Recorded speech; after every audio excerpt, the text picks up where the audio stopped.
Three, two, one, action! Hi guys, Jasmine Garza here, and welcome to my channel. This is my first video ever, so thank you for watching, and I hope you continue to come back. Today I'm going to be doing a book review on a graphic novel that I just read, which is Pumpkinheads by Rowell, illustrated by Erin Hicks. This is going to be a spoiler review because I do want to talk about my opinions on it.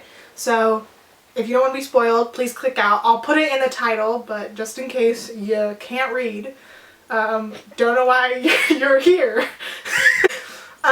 So Pumpkinheads follows two characters, Josiah and Deja, who work together every single fall at a pumpkin patch. I adored this book. I gave this 5 out of 5 stars. That's how incredible it is. And this is actually my first time ever reading a graphic novel. So I was really, I've read comic books before. This is my first time ever reading a graphic novel. And I was really concerned that I wouldn't like it, or that, I don't know, it'd be a little bit too childish for me. But I thoroughly enjoyed this book and I recommend everyone read it. It was very lighthearted and just really made me wish it was fall again, even though I'm a winter girl. So thank goodness it's still winter. So Deja and Josiah are friends, but they're only friends this time of the year. They don't talk to each other throughout the rest of the year. And this is their final year working at the pumpkin patch because they're both going off to college. So what Deja decides to do is Deja wants to go off with a bang. And so she decides that she's going to get Josiah to talk to the girl that he's been in love with, or has at least thought that he's been in love with, since they first started. They call her, throughout this book, the Fudge Shop Girl. And Josiah has never spoken to her ever. But ever since he first saw her at the campfire, he has been obsessed with fantasizing about who she might be as a person. So Deja decides that it's about time that he stopped talking about her, and he finally goes and talks to her. So they go on a mission to go talk to her throughout this whole book, and it's full of lots of twists and turns because she's nowhere. They can never find her. She's always somewhere else. Meanwhile, Deja is also on her own mission to try every single food item throughout this park, which made me really hungry, so maybe eat this with snacks because I really wanted some s'mores after this and pumpkin pie.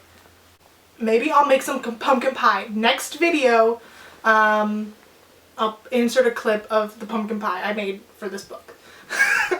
And what I really liked about this book was, number one, the diversity between the two of them. Rowell specifically talked about how they are pretty much the same height, which I really liked. I feel oftentimes when you read books, the man is always, or the boy is always so much taller and well built compared to the frail, small, fragile girl. And I have never liked that because I always call myself short. I'm 5'6", and so I've always called myself short, but in reality I feel like compared to most people I'm almost their height. And so the fact that Deja is pretty much the same height as Josiah, if not a tiny bit shorter, I really appreciated. The other thing that I liked is, number one, there's diversity. Clearly Deja is black and Josiah is white, which I also really liked because, I don't know, I feel like you never really see diverse friendships, especially between a female and a male. So that was really nice to see. And also Deja is, I would say, kind of chubby, which I really liked as a chubby person myself. Also, Deja, throughout this book, we get to see other people that she's dated, and it's pretty much assumed that Deja is bi or pan, because we do see that she's dated both males and females. Again, I really appreciated the diversity within this book because it's really important that people read diversity, and it was my goal for 2020 to read more diverse books, also from diverse authors, which I'm hoping to hop on that train soon. So this book just filled you up with feels of longing and home and friendship that are really cute. I really liked how at the beginning of this book, it has a little map of the whole entire pumpkin patch, which is so cute because you can kind of like track where they were going along the way and how far things are from each other, which I really enjoyed. It's a very colorful book. All of the pictures are super colorful, which I liked a lot. And the characters are full of so much personality, that you really get a sense for who they are as a person. Deja is just like the friend that you always need in your life. She's like the ultimate hype woman. And Josiah is just very relatable, very awkward, and yet like very competitive because he's the MVPPP, the most valuable pumpkin patch person. I will say, throughout this book, I absolutely adored it. And I kept on talking about how happy I was to see a male-female friendship, because you never see male-female friendships and almost at all in literature. I would say I end up being a big fan of that. I'm a romance fan myself, so I do love me a good romance, and I'll eat it up if it's given to me.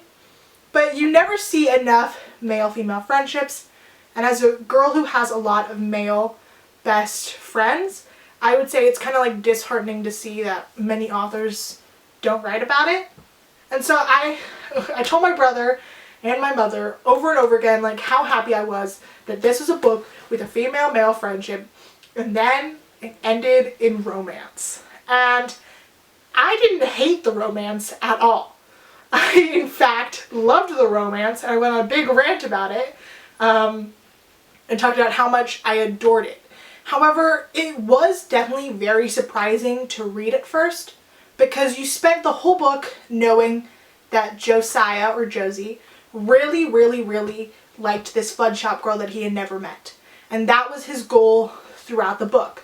So when he finally met her and was disappointed, I kind of thought he would just go back to Deja and then they would like hang out as friends. So little did I know that it would end in romance.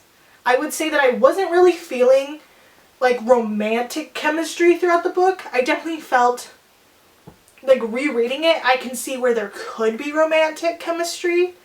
But when I was first reading it, I definitely felt like it was a very friendship-based story, which I liked a lot. I have never, ever read a book by Rowell. I know, I'm super late to the game. I know. I can confirm I loved it 100%. And I definitely am going to try to read all of his books. He has other graphic novels. Maybe. I really recommend this book for everyone. The artwork was also really nice. I think Faith Erin Hicks, who I've literally never heard of before, great job, okay? This was the cutest artwork that I've ever seen. It just really made me fall in love with these characters. Like, Josiah's facial reactions are just golden. They're fabulous. And so, I think overall this is a book that I really recommend that you read, you pick up. I know a lot of people were upset about it ending in romance, and I would say that if the romance wasn't there, it would feel the same way. If not, I think I would enjoy the ending maybe slightly a little bit more. But this book is definitely worth picking up. I think I especially like it because this is my last year before going to college. So it definitely feels like the last night before the start of something new. So that was my review of Pumpkinheads by Rowell, illustrated by Faith Erin Hicks. Again, I rated this 5 out of 5 stars and would highly recommend that you pick up. I think if you're new to graphic novels, this is a great introduction. Anyway, thank you guys for watching my video. I'm Jasmine Garza, and if you want to see more videos of me just gigging out and obsessing over all things nerdiness, please keep watching. I'm sure I'll have a video for all different sorts of things. If you liked this video, subscribe. Like this video if you liked the video. And I'll be seeing some more of you guys hopefully soon. Bye!